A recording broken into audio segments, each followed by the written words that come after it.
Gentlemen, we have called you together to inform you that we are going to overthrow the United States government. Do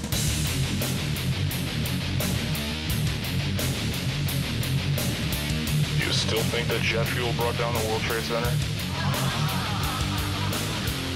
Does anybody else see a problem here? If the government has nothing to hide, why are they so afraid to answer a few questions? This story does not add up.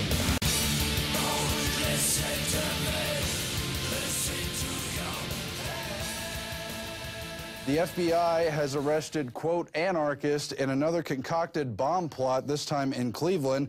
Kurt Nemo has the report. Authorities in Cleveland, Ohio have arrested 5 self-described anarchists in an alleged plot to blow up the Cuyahoga Valley Scenic Railroad Brecksville Station by remote detonation using C4 explosives. Yet again, the explosives were inoperable because the entire plot was controlled by FBI informants who just set up a bunch of dumb patsies. Once again, the case we've seen over and over again. RT, among other publications, has exposed the fact that of dozens of terror plots that allegedly were planned and partially executed inside the United States since 2001, almost all were entirely contrived and started by the FBI itself. Of course, the 1993 World Trade Center bombing was famously an FBI informant plot where they gave them the bomb-making materials.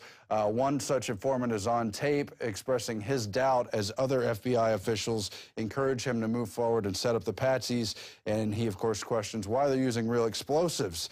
In another phase of concocted infiltrations, we have Cass Sunstein, who wrote the paper Conspiracy Theorists, calling on governments to cognitively infiltrate extremist groups, including a number of online entities, exposing false and dangerous conspiracy theories, just like us right here at the InfoWars Nightly News.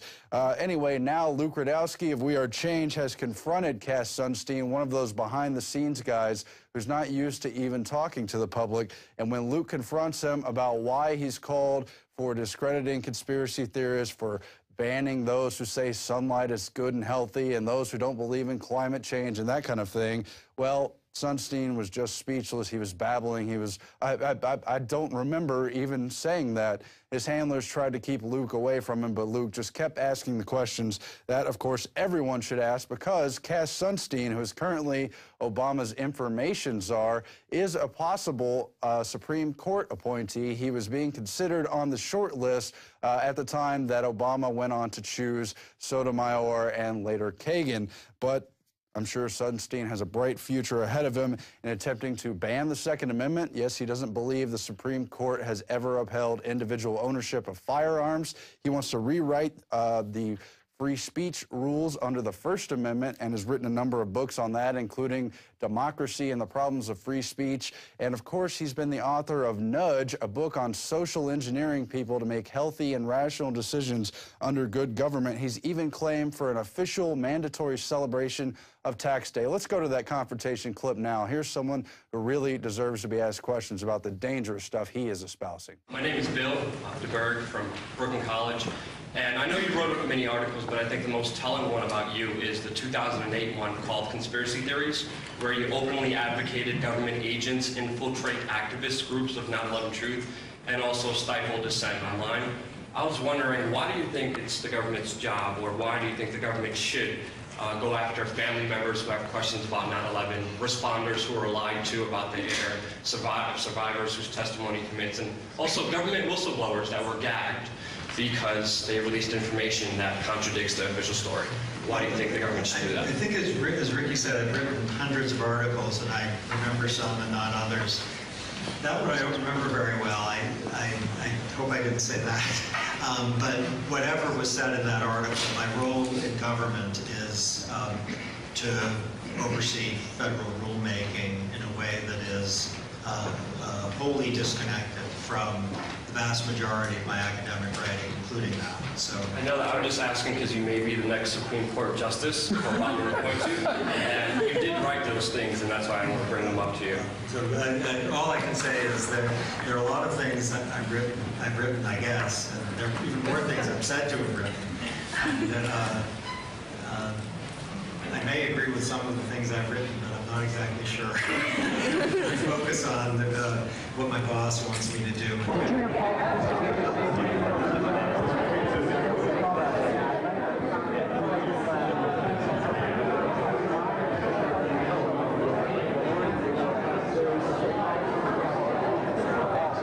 just want to know, is it safe to say that you retract saying that conspiracy theorists should be banned or taxed for having an opinion online? Is it safe to say that? I don't remember the article very well, Yeah. so...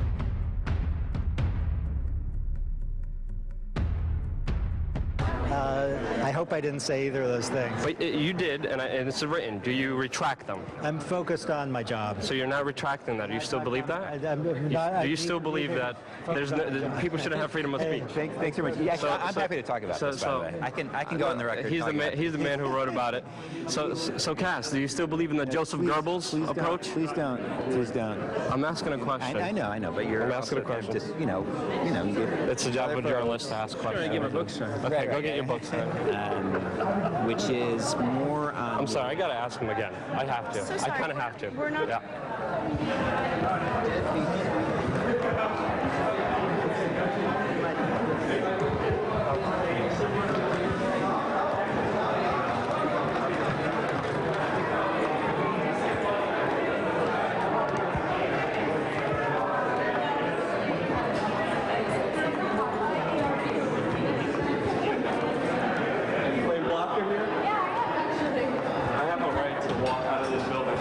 So, Cass,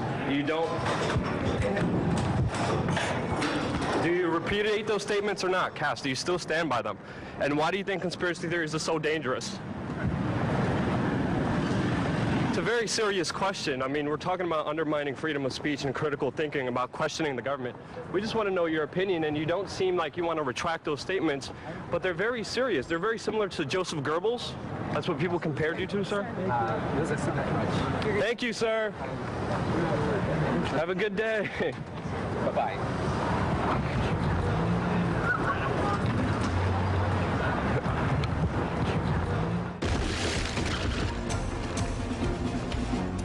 And so, great confrontation from Luke, who's already taken it upon himself to occupy Bilderberg by using it as a nom de plume. But since Cass Sunstein doesn't seem to remember what he wrote in his paper Conspiracy Theories with one Adrian Vermeule from Harvard, while Cass Sunstein was at University of Chicago, we'll read you just a couple of those quotes. The term infiltration appears more than 14 times in this paper.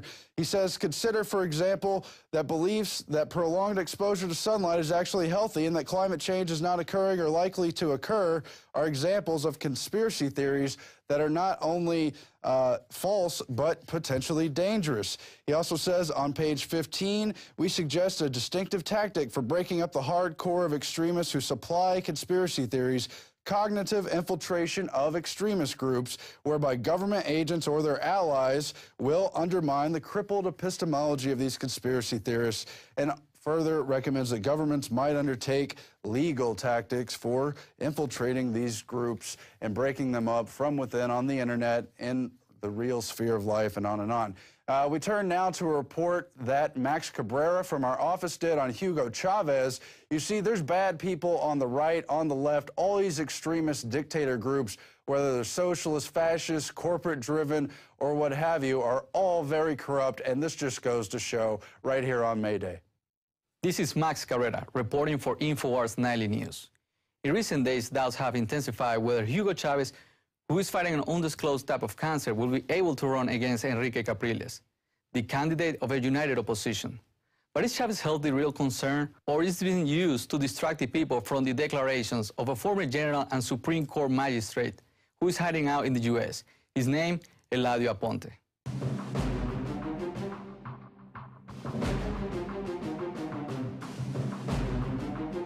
In an interview broadcast on Miami channel television Soy TV, the former judge said that high-profile criminal cases were manipulated by top-ranking Venezuelan officials, including Mr. Chavez, to determine their outcomes.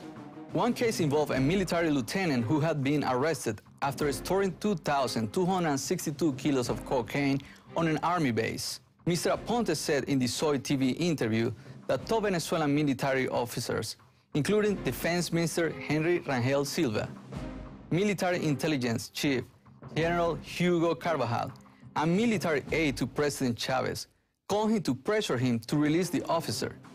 After an injunction given for this case, the investigation stopped, according to Aponte.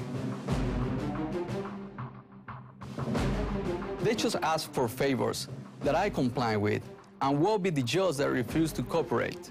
They were dismissed, Aponte said. Mr. Aponte also said that Mr. Chavez himself called him to make sure that a number of Colombian peasants alleged to be paramilitary fighters in 2004 were found guilty of planning to assassinate Mr. Chavez. Mr. Chavez pardoned the men 3 years later. When asked whether there were political prisoners in Venezuela, something Chavez has previously denied, Aponte said yes. There are people they ordered not to be released. In a nutshell, we had to accept the fact that they were not to be released, so the justice system turned its back to them.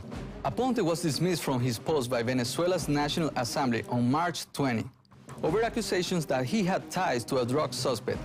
And after the declarations were given, Venezuela's Justice Minister, Tarek El-Aissami, accused Aponte of receiving money from drug traffickers and notified about the dismantle of a money laundering ring with operations involving as much as $10 million in Venezuela. According to Aponte, justice is nothing. Justice is a ball of putty because it can be molded for or against. Mr. Aponte said on the broadcast, "I don't think the separation of power exists. It happened every week. On Friday mornings, Venezuela's top prosecutors, the Justice Minister, the Solicitor General, assorted Supreme Court justices, police chief, and top officials will meet in the Vice President's office to review politically sensitive court cases and decide how they should be handled. In each instance, the Vice President had the last word: dismissal, acquittal, or conviction." Aponte mentioned that his position in the Supreme Court was given due to his ability of following government guidelines. Aponte mentioned that his position in the Supreme Court was given due to his ability of following the guidelines from the government, even though when these guidelines were going against the Constitution. This is an example of how the justice system can be manipulated, leaving no recourse for the victim. This was Max Cabrera reporting for InfoWars Nightly News.